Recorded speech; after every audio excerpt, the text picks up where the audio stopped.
Hello दोस्तों, स्वागत है आप सभी का आपके ही चैनल मैथ्स विद गबरू पे।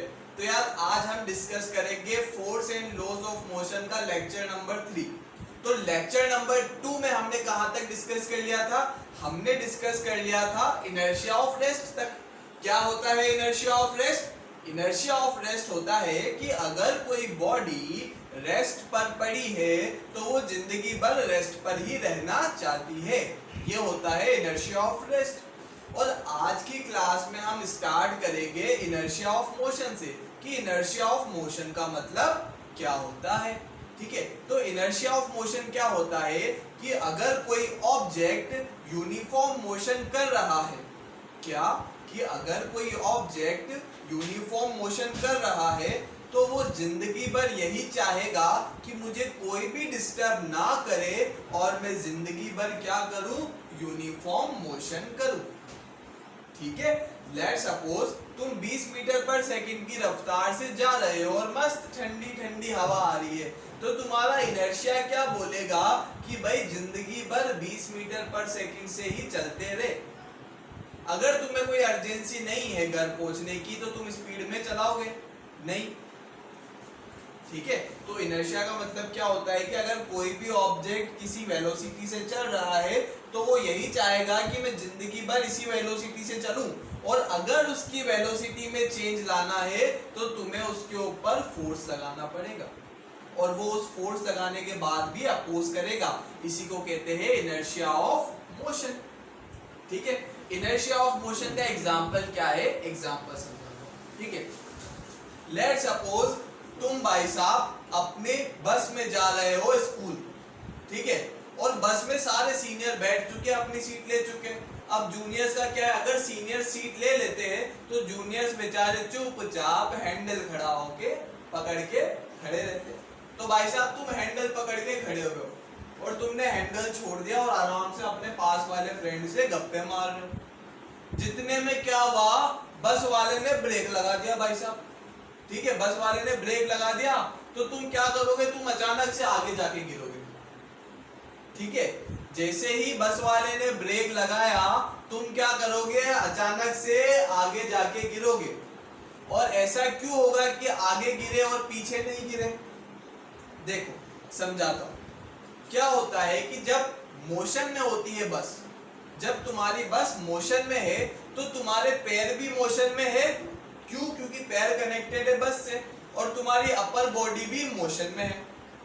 लेकिन जैसे ही बस रेस्ट में आई तो तुम्हारे पैर क्या है? बस से कनेक्टेड है, तो तुम्हारे पैर भी क्या आ जाएंगे? पैर भी रेस्ट में आ जाएंगे। तो जब पैर और बस दोनों के दोनों रेस्ट में आ गई, लेकिन अपर बॉडी क्या बोल रही है कि मेरे अंदर तो इनर्शिया ऑफ मोशन है, मैं तो मोशन ही करूंगी। क्या करूंगी? मैं तो मोशन ही करूंगी भाई साहब, मेरे अंदर इनर्शिया ऑफ मोशन भरा पड़ा है। तो ये अपर बॉडी आगे जाने की कोशिश करेगी तो गिरेगी भाई साहब। भाई पैरों को छोड़ के पीछे तुम आगे बढ़ोगे तो गिरोगे ही भाई साहब। भाई बस वहां पे खड़ी हो गई, पैर वहां पे खड़े हो गए और मेरी अपर बॉडी मान नहीं रही, बोले ना ना ना मैं तो आगे जाऊंगी। तो बस बोलेगी ले जा, जाके बता, और अपन ऐसे आगे जाएंगे। और अगर अपनी बॉडी ने ज्यादा ही नाटक किया तो सीधा गिरेगे और 2 दांत तुड़वा देंगे और मस्त खिड़की बन जाएगी यहाँ पे। ठीक है, समझ में आ गया इनर्शिया ऑफ मोशन? ये मैंने सारा जितना भी बोर्ड पे लिखा है सारा समझा दिया है। एक बार तुम इसका स्क्रीनशॉट ले लो अच्छे से। ठीक है,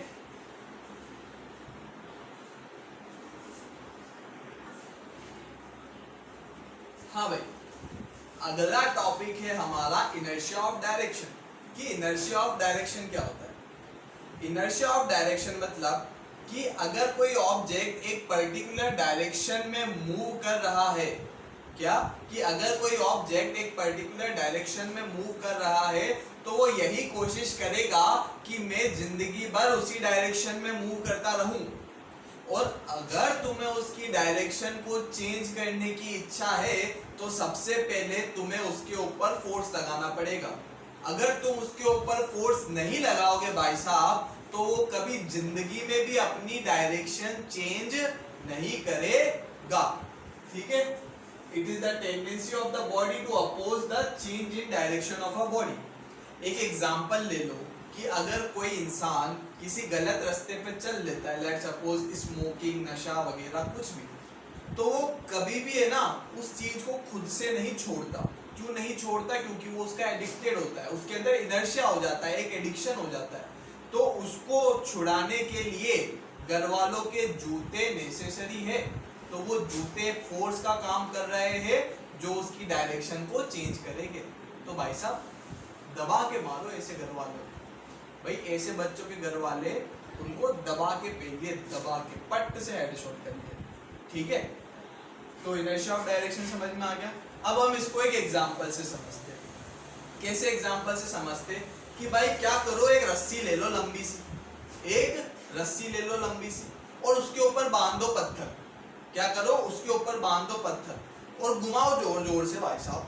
क्या करो? घुमाओ, घुमाते जाओ, घुमाते घुमाते घुमाते घुमाते लेट्स सपोज तुम्हारे हाथ से रस्सी छूट गई, या रस्सी नहीं छूटी, वो रस्सी किसी ने ब्रेक कर दी, तो क्या होगा? वो पत्थर भाई साहब भागेगा, वो पत्थर भागेगा। और किस डायरेक्शन में भागेगा? टेंजेंशियल डायरेक्शन में भागेगा। यहाँ पे जगह है थोड़ी सी, मैं यहाँ पे समझाता हूँ, ठीक है भाई। ये तुम्हारी रस्सी, ठीक है, और ये तुम्हारे पत्थर भाई साहब।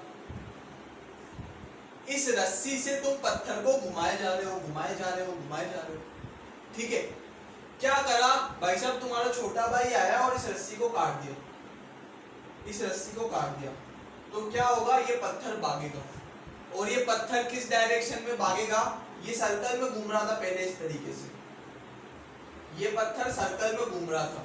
तो अगर पत्थर इस पोजीशन पे है तो ये पत्थर इसी पोजीशन पे जाएगा, टेंजेंशियल।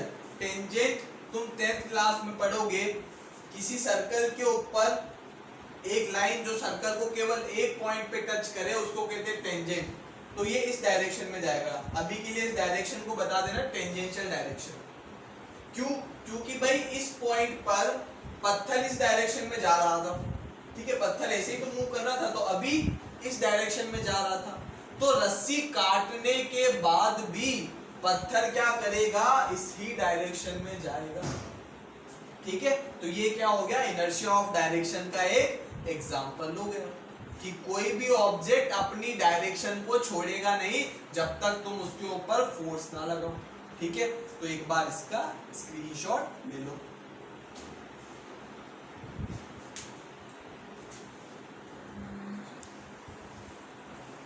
हाँ भाई, अब हम करेंगे एनसीईआरटी के क्वेश्चंस जो कि पेज नंबर 118 पे गिवन है। तो वहां से तुम एक बार सारे क्वेश्चंस देख लेना। वैसे मैंने यहाँ पे लिखे हैं तो डायरेक्टली तुम नोट्स में लिख सकते हो। तो पहला क्वेश्चन क्या है? Which of the following has more inertia? कि भाई किसका इनर्शिया ज्यादा है? और उसके 3 पार्ट्स दे रखे, अ rubber ball and a stone of same size.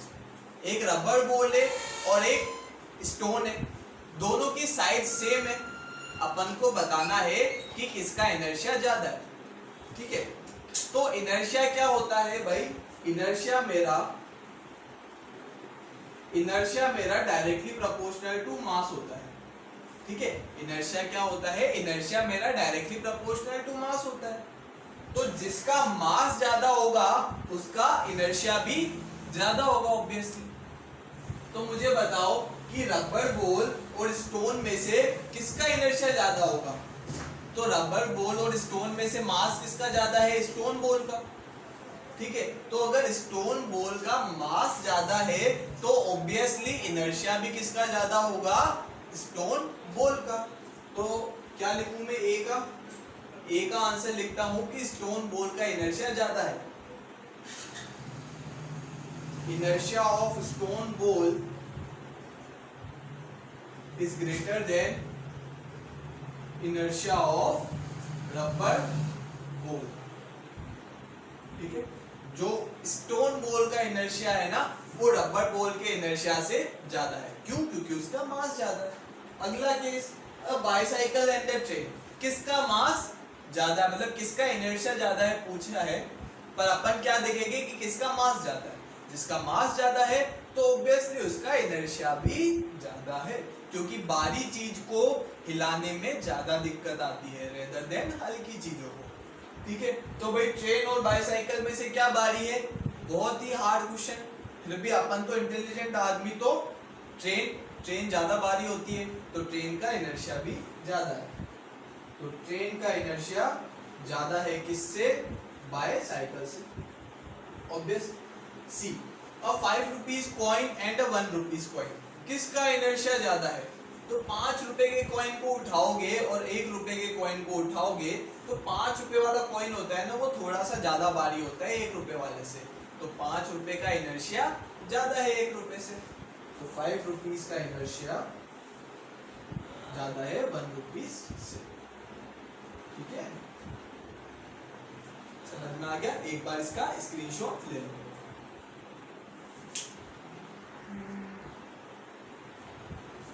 हाँ भाई, क्वेश्चन नंबर 2 की तरफ पढ़ते हैं। ठीक है, तो क्वेश्चन नंबर 2 बहुत ही लंबा चौड़ा है, लेकिन सच बताऊं ना, इसका आंसर उतना ही छोटा है। ये इतने से पार्ट में ना मैं तुम्हें सॉल्व करके दे दूंगा। क्वेश्चन इतना बड़ा भाई साहब और आंसर इतना सा छोटा। फिजिक्स क्या है, समझने की चीज है। बहुत लेंथी क्वेश्चन आते हैं। तुम 11वीं 12वीं में भी जाओगे ना, तो बहुत लेंथी क्वेश्चन आएंगे। तुम क्वेश्चन देख के भाई साहब डर जाओगे, लेकिन लिटरली बता रहा हूं, अगर तुम्हारे बेसिक्स जो है ना वो स्ट्रॉन्ग है ना, तो वो क्वेश्चंस इतने से में निपट जाते हैं। क्योंकि फिजिक्स में फॉर्मूले बहुत कम है। दिमाग चाहिए कि कौन सा फॉर्मूला लगेगा या कौन सा कंसेप्ट लगेगा, बहुत कम कंसेप्ट है, लेकिन बस चमकना चाहिए कि अच्छा ये कंसेप्ट लग रहा है। तो सिमिलरली इसका भी यही है। इतना बड़ा तो इसका क्वेश्चन है, लेकिन सॉल्यूशन इतना सा है। तो सॉल्व करते हैं भाई साहब। In the following example, try to identify the number of times the velocity of the ball changes. भाई ये क्वेश्चन यहाँ पर है। In the following example, इस एग्जाम्पल में हमें बताना है कि बॉल की वेलोसिटी कितनी बार चेंज हो रही है। ठीक है, बॉल की वेलोसिटी कितनी बार चेंज हो रही है, ये हमें बताना है। तो वेलोसिटी होता है क्या है? वेलोसिटी होता है स्पीड प्लस डायरेक्शन। तो अगर किसी भी ऑब्जेक्ट की स्पीड या फिर डायरेक्शन दोनों में से एक भी चेंज हुआ, तो वेलोसिटी क्या हो जाएगी? चेंज हो जाएगी। ठीक है, तो अगर बॉल की स्पीड चेंज हो गई तो वेलोसिटी चेंज हो जाएगी, या बॉल की डायरेक्शन भी चेंज हो गई तो क्या हो जाएगा? वेलोसिटी चेंज हो जाएगी। ठीक है, तो अब देखो, a football player kicks a ball to another player of his team who kicks the football towards the goal. क्या होता है? एक फुटबॉल प्लेयर है, वो अपनी फुटबॉल को किक करता है। अब football player kicks a football, ये एक फुटबॉल पड़ी है, सॉल्यूशन। एक फुटबॉल है, ठीक है, ये क्या करता है? इस पे किक करता है। अब football player kicks a football to another player of his team, ये दूसरा प्लेयर यहाँ पे खड़ा है, इसके पास किक करता है, तो ये बॉल गई इसके पास। Another player of his team who kicks the football towards the goal. अब इसने क्या करा? Towards the goal. Let's suppose गोल यहाँ पर है, तो इसने यहाँ पर किक किया, ठीक है, और यहाँ पे गई। The goalkeeper of the opposite teams collect the ball and kicks it toward a player of his own team. यहाँ पे भाई साहब गोलकीपर खड़ा था, इसने कलेक्ट करी बॉल को, और अब क्या करा? इसने अपने टीममेट की तरफ फेंक दी। तो ये यहाँ पे इसका टीममेट खड़ा है, लेट्स सपोज, इसने इसकी तरफ फेंक दी। ठीक है, also identify the agent supplying force in each case. तो हमें ये तो केस है भाई, यहाँ पर एक बंदा खड़ा था, उसने बॉल को किक मारी अपनी टीम के, तो इसके पास प्लेयर नंबर 1 लेट्स सपोज, और ये है प्लेयर नंबर 2। इसने क्या करा? गोल की तरफ मारी, और फिर इस गोलकीपर ने बॉल को रोका, और रोकने के बाद वापस किक मारी इसकी तरफ। ठीक है, इसकी तरफ किक मारी। अब हमें बताना है कि कितनी बार वेलोसिटी चेंज हुई। तो वेलोसिटी क्या बताया? Speed plus direction. तो स्पीड या फिर डायरेक्शन दोनों में से एक भी चीज चेंज हो गई तो क्या हो जाएगा? वेलोसिटी चेंज हो गई। तो इनिशियली बॉल रेस्ट पर पड़ी थी, और मैंने लात मारी, तो भाई स्पीड चेंज हुई, मतलब वेलोसिटी चेंज हुई। तो फर्स्ट टाइम वेलोसिटी चेंज करी इस बंदे ने, ठीक है। फिर क्या हुआ, इसने इसके पास फेंकी और इसने क्या करा, इसके ऊपर लात मार दी इस बॉल के ऊपर और इसको गोल की तरफ फेंक दी। तो डायरेक्शन भी चेंज कर दी और स्पीड भी चेंज कर दी, तो वेलोसिटी चेंज हो गई। तो सेकंड टाइम इसने चेंज करी। अब क्या करा, जैसे ही बॉल बहुत तेजी से आ रही थी लेकिन गोलकीपर ने उसको रोक लिया, तो गोलकीपर ने क्या करा कि बॉल कुछ स्पीड से आ रही थी लेकिन गोलकीपर ने उसकी स्पीड को 0 कर दिया, मतलब वेलोसिटी चेंज कर दी। तो वेलोसिटी तीसरी बार किसने चेंज करी, गोलकीपर ने, थर्ड टाइम चेंज हो गई। अब भाई वेलोसिटी वापस बॉल रेस्ट पर पड़ी है। अब गोलकीपर को पता नहीं क्या सूझा, उसने वापस लात मारी और बोला जा मेरी टीममेट के पास जा बॉल। तो अब उसने वापस से वेलोसिटी चेंज करी। तो चौथी बार भी किसने चेंज करी वेलोसिटी, गोलकीपर ने। कैसे भाई, पहले तो बॉल स्पीड से आ रही थी तो गोलकीपर ने रोकी, अभी किक नहीं मारी, अभी केवल रोकी, तो रोकने से वेलोसिटी चेंज हो गई और रेस्ट पे आ गई बॉल। अब बॉल रोक दी और दबा के लात मारी, ठीक है। तो अब वापस से वेलोसिटी चेंज कर रहा है। तो वेलोसिटी पांचवी बार भी किसने चेंज करी, सॉरी चौथी बार भी किसने चेंज करी, गोलकीपर ने। अब इस गोलकीपर ने इसके पास फेंक दी। अब इसके बाद की हमें कहानी नहीं पता कि क्या हुआ, लेकिन हमें इतना पता है इसने फेंकी, इसके पास गई, इसने लात मारी, फिर इसने पकड़ी, फिर वापस लात मारी। तो अभी के लिए कितनी बार वेलोसिटी चेंज हुई, 4 बार वेलोसिटी चेंज हो गई। देखा, बहुत ही इजी क्वेश्चन है, बस वेलोसिटी और स्पीड में डिफरेंस पता होना चाहिए, बस एकदम कट क्लियर। स्क्रीनशॉट ले लो इसका।